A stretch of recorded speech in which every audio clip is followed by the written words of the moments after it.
the principles of educational administration. So before we tackle the principles of educational administration, let us know first the meaning of what is educational administration. Educational administration is a process that includes the combined operation through which a country is maintained in good working conditions. It is a process of utilizing appropriate in such a way as to promote effectively the development of human qualities. And it also have functions like planning, organizing, financing, directing, supervising, inspecting, and evaluation. According to Armort, educational administration is the influencing of one group of human beings, the pupils, to grow towards defined objectives utilizing a second group of human beings, the teachers as agents, and operating in a setting of a third group of public, variously concerned both with objective and with means used to achieve them. In order to achieve these objectives and goals, be an effective leader and a manager. To be an effective leader and a manager, he or she should learn and know the theoretical concept and the best practices relating to educational administration. One of these theories and practices is the principles of educational administration. There are different principles of educational administration. First is structural democracy. Being the first in principle of educational administration in the modern era, it puts stress on democracy in structural perspective.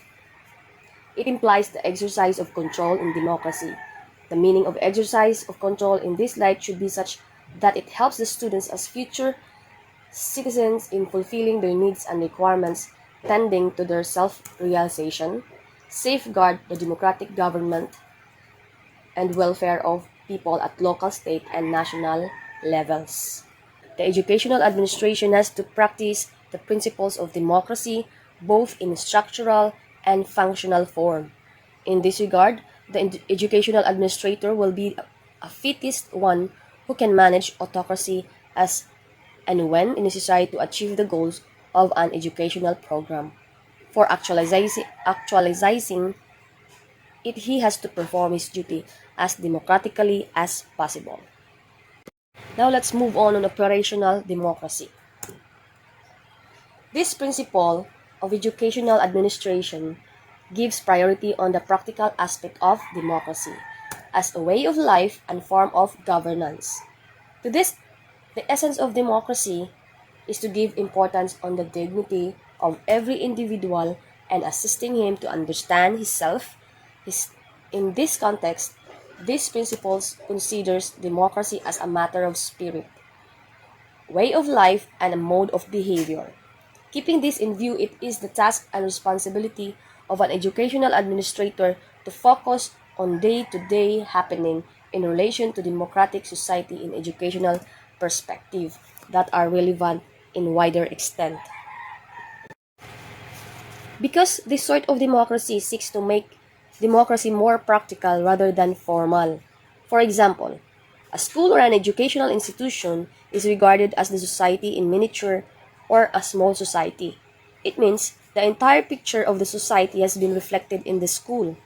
The same situation lies in case of a democratic society like ours, where people expect the school or an educational institution will do a lot for actualizing democracy as a matter of spirit, way of life, and mode of behavior practically.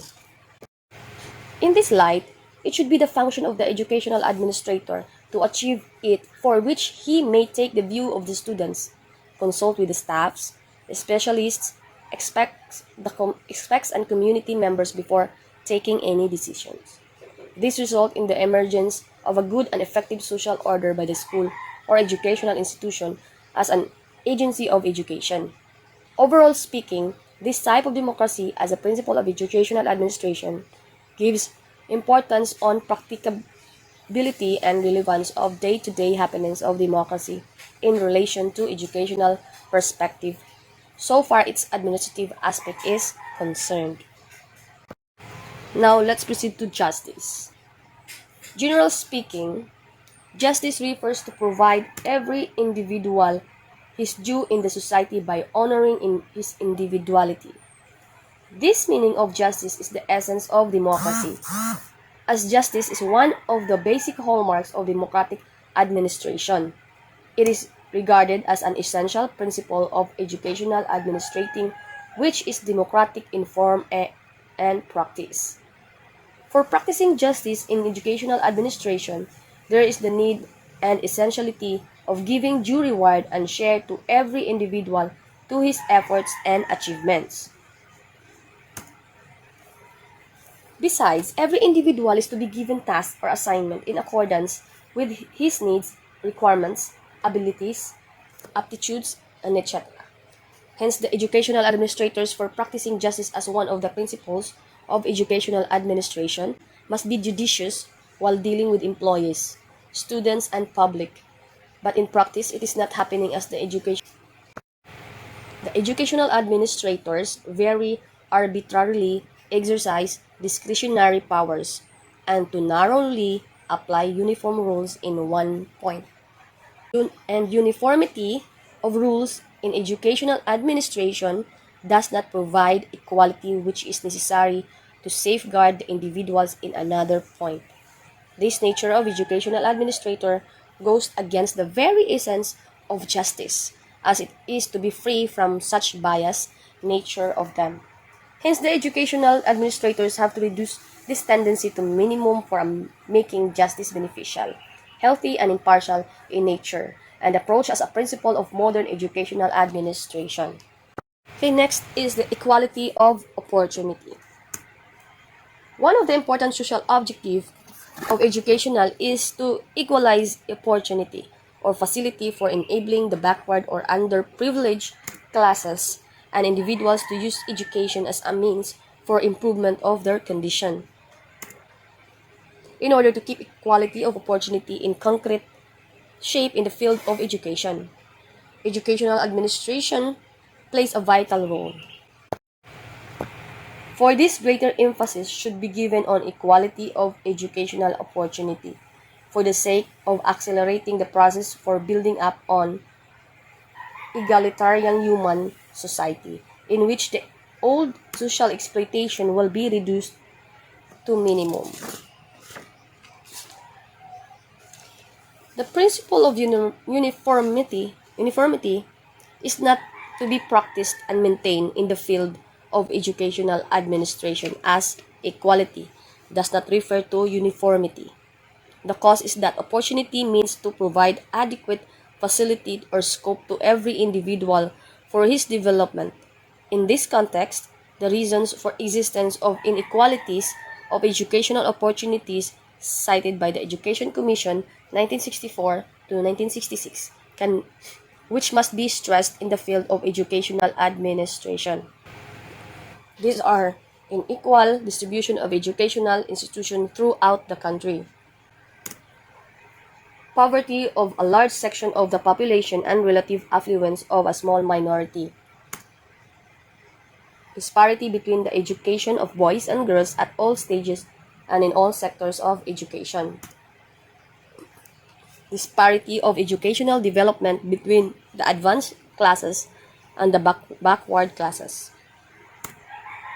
Every society that values social justice and anxious to improve a lot of common men and cultivate all available talents must ensure progressive equality of educational opportunity to all sections of the population. In this context, it should be the task of educational administration to make special efforts for equalizing educational opportunities by reducing the above cited problems of it. As a result, equality of opportunity in educational process will be practiced by educational administration as one of its principles. Fifth one is prudence. Prudence. Overall speaking, prudence refers to thinking or planning or showing thought for the future. Being contextual in approach, it can be said that the futuristic outlook, vision, and forward-looking must be incorporated in the field of administration. Like general administration, educational administration has to practice the exercise of foresight, skill, and vision with respect to matters concerning practical living and utility of the system of administration in the future by educational administrator. The principle prudence is closely related to intelligent economy, which implies quality control. In order to ensure quality control in the field of education, educational administration has to make expenditure on education by accepting it as an investment on human resource. Because without necessary expenditure on education, there will be no question of equality in it. And then what about the matter of quality control? It is evident from several studies that now in educational administration, there lies a lot of wasteful expenditure for which the system of check and balance is essential. The system of check and balance is prudential in nature, which seeks to protect an educational institution or organization, an enterprise from misbehaviors and misappropriation by an official or authority as misuse of power and funds that creates mischiefs. It is known to one all that misuse of power and money leads to the loss of public in general. Hence, like general administration, in educational administration, there is the necessity of the system of check and balance. To prevent such misuse, this will be done in educational administration. Concepts it as its principle in real situation. Those who are good, sociable, democratic, competent, and welfare-oriented educational administrators, liberty is granted for them.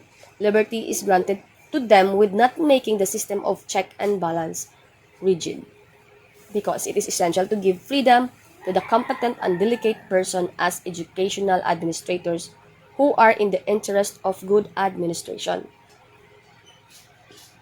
Now, let's proceed to adaptability, flexibility, and stability.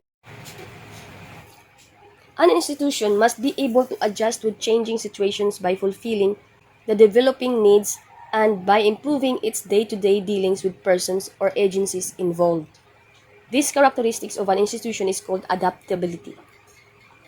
In the process of achieving its educational objectives, it has to deal differently with different human beings like teachers, parents, and the public at large, who are affected in one way or other by the process or its products. This tendency is called flexibility. The educational institution, however, must be able to achieve adaptability without creating any dislocation or disruption in its process and achievements. This property named as stability.